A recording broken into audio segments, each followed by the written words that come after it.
Senior Airman Sarah Chen wiped the grease from her hands as another fighter jet screamed overhead. The sound no longer made her flinch like it did during her first week at Nellis Air Force Base.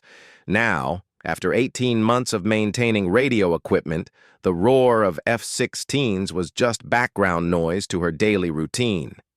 "Chen, get your ass over here!" Staff Sergeant Rodriguez's voice cut through the hangar noise. Sarah sighed and jogged toward the communications bay, where Rodriguez stood with his arms crossed, looking annoyed as usual. "What's the problem, Sergeant?" Sarah asked, already knowing she wouldn't like the answer. "Radio system in Eagle 7 is acting up again. Third time this month. Captain Morrison thinks it's your repair work causing interference." Rodriguez handed her a clipboard with maintenance logs. "Fix it properly this time, or you'll be scrubbing latrines for a week." Sarah bit back her response. She'd checked Eagle 7's communications 3 times already. Every test showed perfect signal strength and clarity. But Captain Morrison, the squadron's lead pilot, insisted something was wrong. The other pilots backed him up, claiming they heard strange static during flights. As Sarah walked toward Eagle 7, she heard familiar laughter from the pilot-ready room. Through the open door, she saw Morrison entertaining a group of younger pilots with another story about incompetent ground crew. "That little tech thinks she knows better than pilots with years of experience," Morrison said, gesturing with his coffee cup. "These radio problems started right after she got assigned to our squadron. Probably doesn't even understand how military communications work."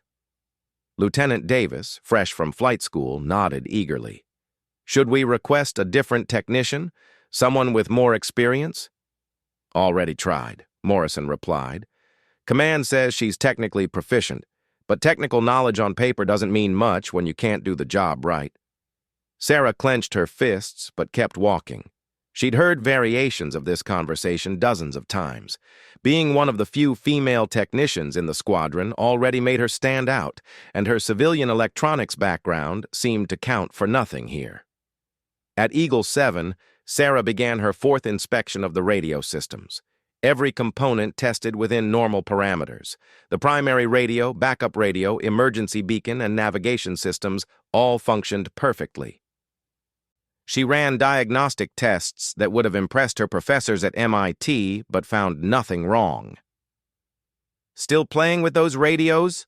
Master Sergeant Williams approached from behind. Unlike Rodriguez, Williams had always been fair to Sarah, though he rarely defended her against the pilot's complaints.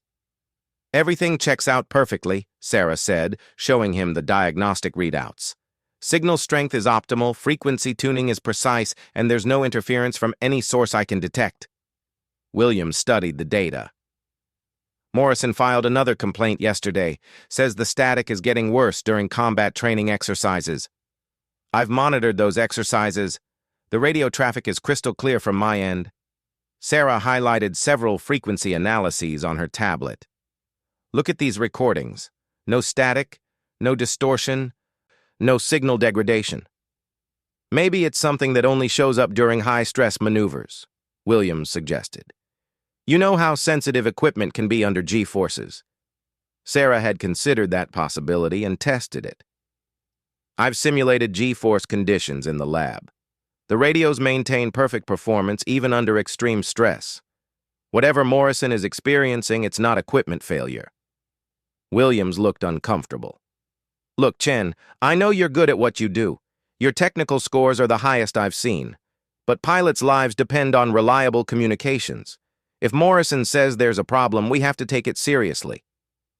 "I understand that, Sergeant. But I can't fix a problem that doesn't exist." Sarah gestured at Eagle 7's radio bay. "I've replaced components, recalibrated frequencies, updated software, and verified every connection. The system is functioning flawlessly. Then why does Morrison keep complaining?" Sarah had theories about that, but voicing them wouldn't help her career. Instead, she said, "Maybe the problem isn't with Eagle 7's radios. Maybe it's interference from an external source that only affects certain flights." Williams raised an eyebrow. "Like what?" Could be atmospheric conditions, solar activity, or even equipment on other aircraft. Without more specific data about when and where Morrison experiences these problems, I can't narrow down the cause. That's a good point. Why don't you fly with Morrison on his next training mission? Monitor the radio systems in real time. Sarah's eyes lit up. She'd been requesting flight time for months, knowing that first-hand observation would help her diagnose any real problems. You think Morrison would agree to that? He wants this resolved as much as you do. I'll talk to him. An hour later, Williams returned with bad news. Morrison refuses to fly with you, says he won't risk having untrained personnel in his cockpit during combat exercises. I'm qualified for observation flights, Sarah protested. I've completed all the required safety training. That's what I told him. But he's within his rights to refuse.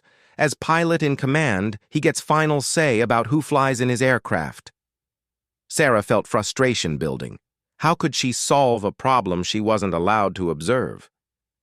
What about other pilots? Would any of them take me up? Williams shook his head. Morrison's got seniority. The younger pilots follow his lead. You won't find anyone willing to go against him. That evening, Sarah stayed late in the electronics lab, poring over technical manuals and radio frequency data.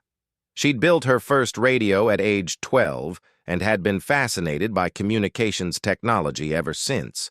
Her MIT professors had praised her intuitive understanding of electromagnetic theory, but none of that mattered here, where pilot testimonies carried more weight than technical evidence. The lab door opened, and Airman First Class Torres entered. He was one of the few people who'd been friendly to Sarah since her arrival. As a radar technician, he understood the challenges of diagnosing electronic problems. Still fighting the phantom radio gremlins? Torres asked, setting down 2 cups of coffee. Thanks, Sarah said, accepting the coffee gratefully. I'm starting to think Morrison is imagining things. Every test I run shows perfect performance. You know what the other guys are saying, right? Torres looked around to make sure they were alone. They think you're not up to the job, that you're making mistakes and covering them up. Sarah had suspected as much. And what do you think? I think you're the best electronics tech on this base. I've seen your work. Your repairs last longer and work better than anyone else's. But perception matters in the military, and right now, perception is working against you. So what am I supposed to do? I can't fix a problem that doesn't exist. Torres thought for a moment. Maybe you're approaching this wrong. Instead of trying to prove the radios work perfectly, maybe you should figure out why Morrison thinks they don't. I've tried to observe his flights, but he won't let me. There are other ways to gather data. What about reviewing flight recordings? Or talking to air traffic control? They monitor all radio communications during training exercises. Sarah sat up straighter. She hadn't thought of approaching the problem from that angle. That's brilliant. If there really is static or interference, air traffic control would hear it too. The next morning, Sarah visited the control tower and spoke with Senior Master Sergeant Jackson, the Chief Air Traffic Controller.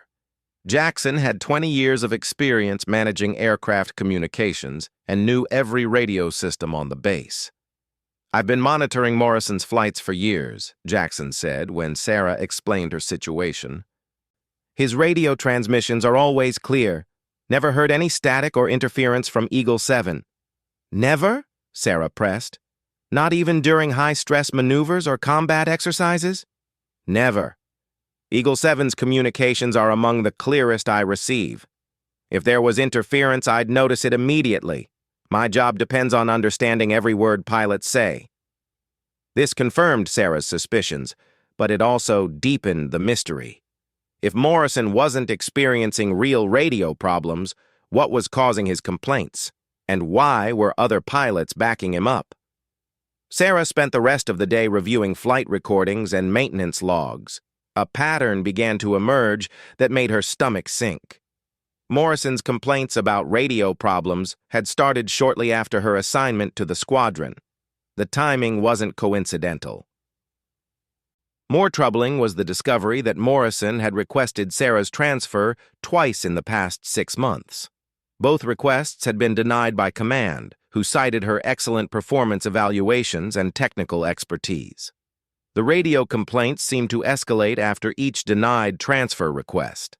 Sarah realized she was facing a professional sabotage campaign disguised as legitimate maintenance concerns, but proving it would be nearly impossible without catching Morrison in an obvious lie.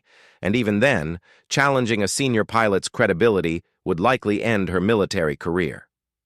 That evening, Sarah called her mentor from MIT, Dr. Elizabeth Harper, who had encouraged her to join the Air Force to gain practical experience with advanced communication systems.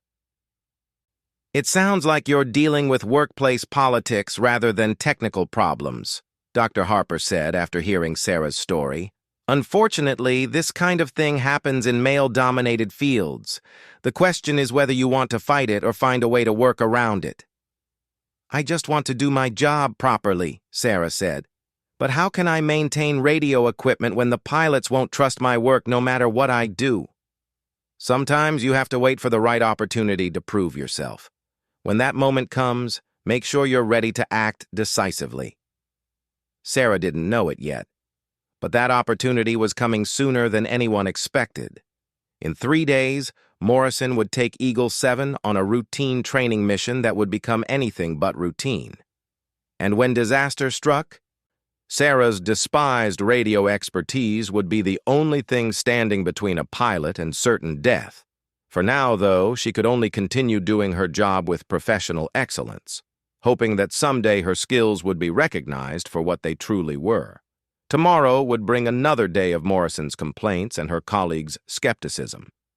But Sarah Chen had survived MIT's brutal engineering program and military basic training. She could survive this too. As she prepared for sleep, Sarah reviewed her technical manuals one more time. Every frequency, every circuit, every protocol was burned into her memory. When the moment came to prove herself, she would be ready. The lives that depended on perfect communications would not be lost due to her inadequacy. The radios worked perfectly. Soon, everyone would know it. The alarm klaxon shattered the afternoon quiet at Nellis Air Force Base. Sarah Chen looked up from her workbench, where she'd been calibrating radio equipment, her heart immediately racing as the emergency tone echoed across the hangar. In 18 months on base, she'd heard that alarm only during drills. "All personnel to emergency stations!" The base commander's voice boomed over the intercom. "This is not a drill. Aircraft emergency in progress." Sarah grabbed her emergency radio kit and sprinted toward the control tower. As the senior communications technician on duty, she was required to report for any aircraft emergency that might involve radio failure. The irony wasn't lost on her that the same radio systems Morrison constantly complained about might now be critical to saving someone's life. In the control tower, chaos reigned. Senior Master Sergeant Jackson hunched over his radio console, his usual calm demeanor replaced by intense concentration. Multiple screens displayed aircraft positions, weather data, and emergency protocols. "What's the situation?" Sarah asked, setting up her backup radio equipment. "Eagle 7 lost contact 20 minutes ago during a training mission over the desert," Jackson replied without looking up. "Last transmission indicated engine problems and possible hydraulic failure. We've lost all radio contact." Sarah's blood ran cold. Eagle 7 was Morrison's aircraft, the same F-16 she'd been maintaining and testing for months. The same plane Morrison insisted had radio problems that didn't exist. "Could be equipment failure," suggested Lieutenant Colonel Barnes, the operations officer. "Morrison filed multiple complaints about radio interference on that aircraft." "The radios were functioning perfectly during pre-flight checks," Sarah said firmly. "I personally verified all systems 3 hours ago." Barnes gave her a skeptical look. "Then why can't we reach him?" Before Sarah could respond, Jackson held up his hand. "Wait, I'm getting something." He adjusted his headset and fine-tuned the radio frequency. Static filled the control tower, punctuated by a weak, distorted voice. "Mayday? Eagle 7? Engine failure? Hydraulics gone? Can't reach base?" The transmission was barely audible through heavy interference. Jackson tried to respond, but got only static in return. "Eagle 7, this is Nellis Tower. Do you copy?" Nothing but electronic noise. "The signal's too weak," Jackson said, adjusting multiple controls. "Something's interfering with our communication." Sarah studied the signal analysis on her equipment. The frequency patterns were unlike anything she'd seen before. This wasn't normal atmospheric interference or equipment failure. The signal degradation showed characteristics of active jamming. "Sergeant Jackson, can you patch me into the emergency frequency?" Sarah asked. "I want to try something." "You're not authorized for direct pilot communication during emergencies," Barnes interrupted. "Let the experienced controllers handle this." "Sir, with respect, I know Eagle 7's radio systems better than anyone on this base. If there's any way to establish contact, I can find it." Jackson looked at Barnes, who reluctantly nodded. The situation was too desperate for normal protocols. Sarah connected her equipment to the tower's main radio system and began scanning frequencies. Morrison's transmissions were coming through on multiple channels simultaneously, suggesting his radio was automatically switching frequencies to find clear air. This was exactly what the system was designed to do when facing interference. "Eagle 7, this is Nellis Communications," Sarah transmitted on the primary emergency frequency. "We're reading your distress signal. Please respond on frequency 243.0. Static answered her. Sarah tried again on the backup frequency. "Eagle 7, try frequency 121.5. We're standing by." More static, but this time she heard something else buried in the noise. A faint signal on a frequency that shouldn't have been active. Sarah isolated the signal and amplified it through her specialized equipment. "Anyone out there? Losing altitude fast? Need immediate assistance?" Morrison's voice was weak, but clear on the isolated frequency. Sarah realized his radio was functioning perfectly, but something was jamming the primary emergency channels. The pilot was desperately trying to reach help on any frequency that would work. "I've got him," Sarah announced. "He's transmitting on frequency 138.7. Someone's jamming the emergency channels." Jackson immediately switched to 138.7 and heard Morrison's voice clearly. "Eagle 7, this is Nellis Tower. We have you now. What's your status?" "Nellis Tower, thank God!" Morrison's relief was audible. "Complete engine failure at Angels 15. Hydraulics are gone. Controls barely responding. I can see the ground coming up fast." "What's your position?" "Eagle 7. About 40 miles northwest of base, heading 270. I can see the interstate, but nothing else looks familiar. Visibility is dropping fast." Barnes grabbed the microphone. "Morrison, you need to eject immediately. At your altitude and rate of descent, you have maybe 2 minutes before impact." "Negative, Tower. Ejection system isn't responding. Manual backup failed. I'm stuck in this bird." A chill ran through the control tower. Without ejection capability, Morrison would have to attempt a dead-stick landing with no engine power and minimal control authority. The chances of survival were almost zero. Sarah's mind raced through everything she knew about F-16 emergency systems. She'd studied every technical manual and knew the aircraft's capabilities better than most pilots. An idea began forming. Desperate, but possibly workable. "Captain Morrison," Sarah transmitted, taking over the radio. "This is Senior Airman Chen. I need you to listen carefully. I'm going to walk you through an emergency landing procedure." "Chen?" Morrison's surprise was evident even through the radio static. "What are you doing on the emergency frequency?" "Trying to save your life, sir. I need you to trust me and follow my instructions exactly." Barnes tried to take the microphone away. "Airman, you're not qualified to give emergency landing instructions. That requires a pilot or certified controller." Sarah held firm.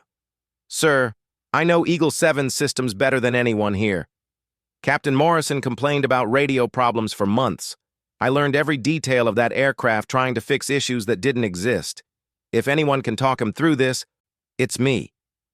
Jackson looked at the situation display. "Morrison's at 8,000 feet and dropping fast. We don't have time for jurisdictional disputes. Let her try." Barnes reluctantly stepped back, and Sarah took control of the emergency communication. "Captain Morrison, what's your airspeed?"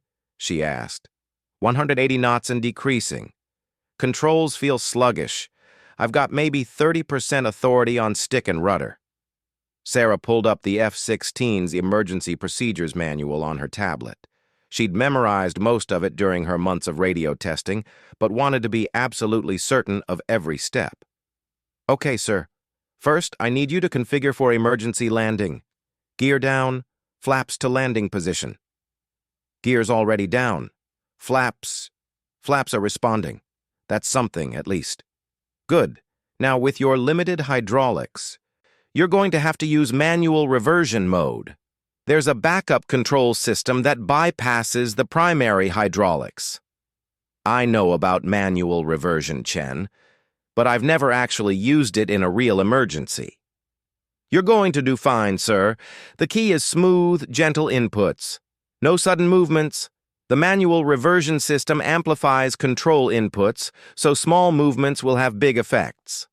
Sarah could hear the strain in Morrison's voice as he fought to control the crippled aircraft. Through her radio equipment, she could also hear the wind noise and vibrations that indicated the F-16 was in serious trouble. "Chen, I'm down to 5,000 feet. I need a place to land, and I need it now." Sarah had been studying satellite maps of the area while talking Morrison through the emergency procedures. The desert terrain was rough and unsuitable for landing, but there was one possibility.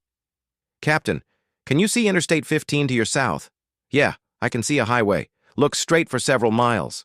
"That's your best option. I-15 has a long straight section with minimal traffic. You'll need to treat it like an aircraft carrier approach. Come in low and fast, then use the roadway to slow down." "Land on a highway? Chen, are you insane?" "It's been done before, sir.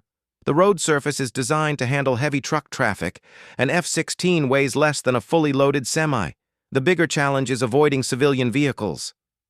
Jackson had been coordinating with state police during Sarah's conversation with Morrison. "Highway patrol is clearing I-15 in both directions. You'll have a clear stretch of road for landing." Sarah continued coaching Morrison through the approach procedures. "Remember, with manual reversion, you'll get very little feedback from the controls. Trust your instruments and don't overcorrect. Aim for a touchdown point about a mile down the highway from the north end. Altitude 3,000 feet. I can see cars pulling off the road. This is really happening." "You're doing great, Captain.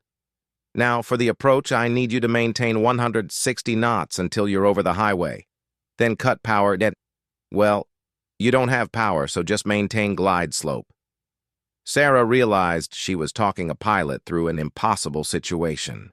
Deadstick landings were difficult enough on a proper runway. Attempting one on a highway with failed hydraulics was nearly suicidal, but it was Morrison's only chance. 2,000 feet. The highway looks awfully narrow from up here. Interstate 15 is actually wider than some runways you've landed on. Focus on your airspeed and glide path. Let the aircraft settle naturally." Through her radio, Sarah could hear Morrison's heavy breathing and the increasing wind noise as Eagle 7 descended toward the highway. She found herself holding her breath, knowing that the next few minutes would determine whether her months of studying Eagle 7 systems had been worthwhile. 1,000 feet. Chen, if this doesn't work... "It's going to work, Captain. You're one of the best pilots on this base. Trust your training and trust the aircraft. Eagle 7 has brought you home safely hundreds of times. She'll do it once more." As Morrison lined up for his emergency landing on Interstate 15, Sarah realized that all her technical knowledge and radio expertise had led to this moment. The same systems Morrison had complained about were now the only thing keeping them connected during the most critical flight of his career. In the next few minutes, they would discover whether her confidence in those systems was justified. 500 feet. I can see the highway markings clearly now. Morrison's voice crackled through the radio as Eagle 7 descended toward Interstate 15. Sarah gripped her microphone tighter, knowing that the next 60 seconds would determine whether Captain Morrison lived or died. Looking good, Captain. Maintain your glide slope and airspeed. Remember, the road will seem to rush up at you in the final moments. Don't pull back on the stick until you're ready to flare for touchdown. Through her radio equipment, Sarah could hear every sound from Eagle 7's cockpit.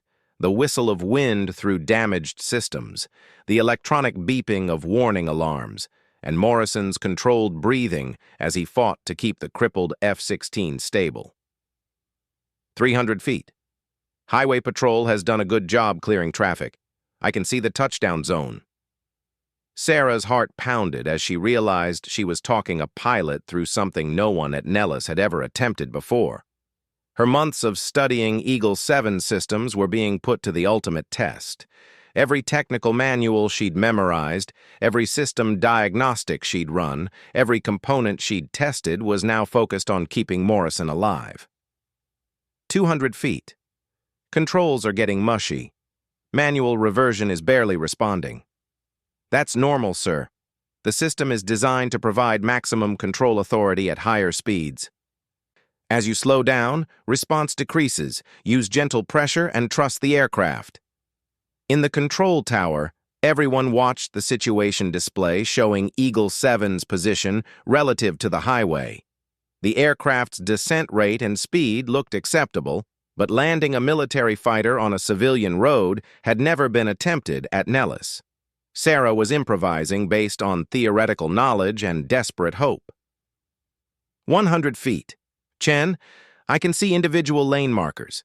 This is either going to work perfectly or fail spectacularly. It's going to work, Captain. You've trained for emergency landings your entire career. This is just a different kind of runway. Through her radio, Sarah heard the subtle change in wind noise that indicated Morrison was beginning his landing flare. The next few seconds would be critical.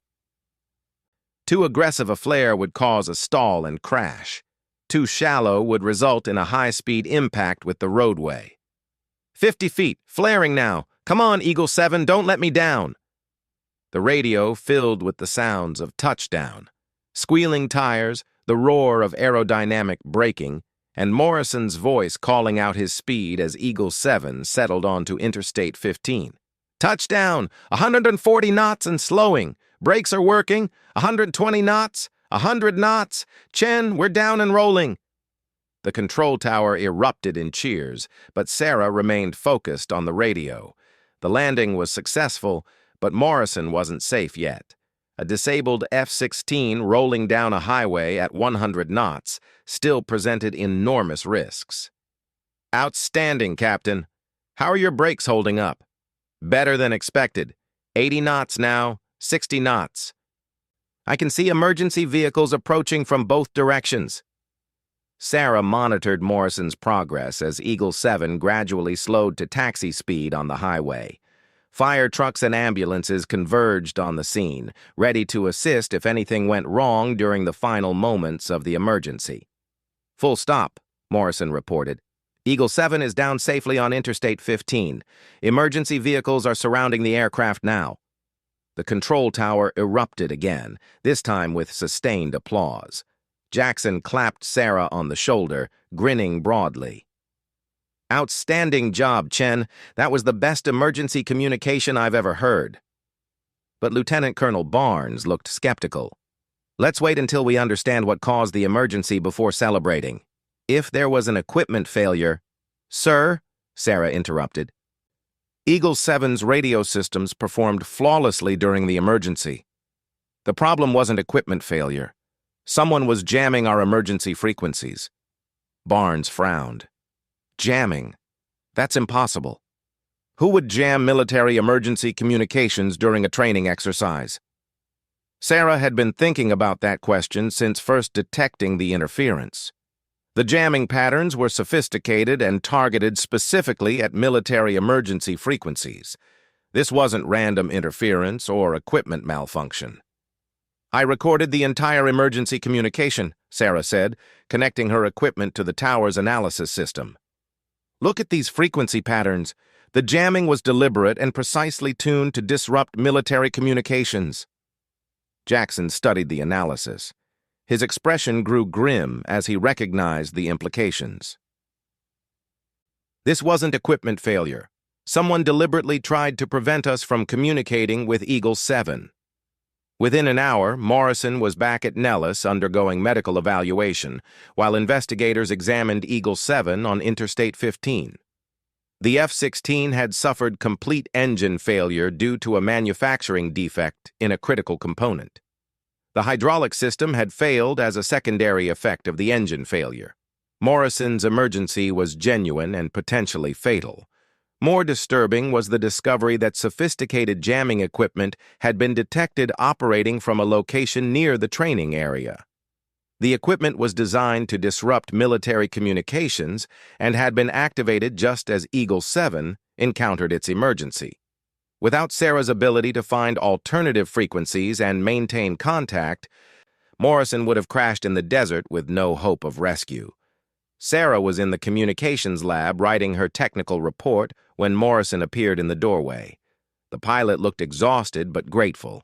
His flight suit was wrinkled and stained with sweat from his harrowing experience. "Mind if I come in?"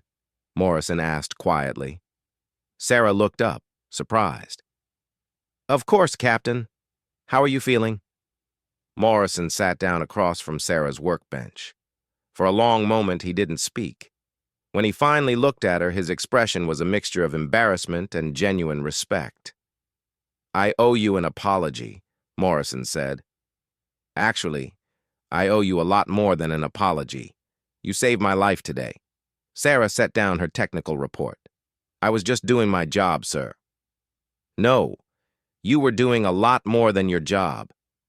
You talked me through an impossible landing using knowledge I didn't even know you had.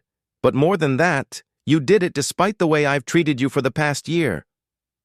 Morrison ran his hands through his hair, clearly struggling with what to say next. "I was wrong about the radio problems. I was wrong about your technical abilities, and I was especially wrong about your dedication to this squadron." Sarah had wondered when this conversation would happen. "Why, Captain? Why did you keep complaining about radio problems that didn't exist?" Morrison was quiet for a long moment.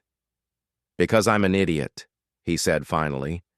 "Because I let my prejudices and ego get in the way of recognizing genuine competence. You were young, civilian-trained, and different from the technicians I was used to working with.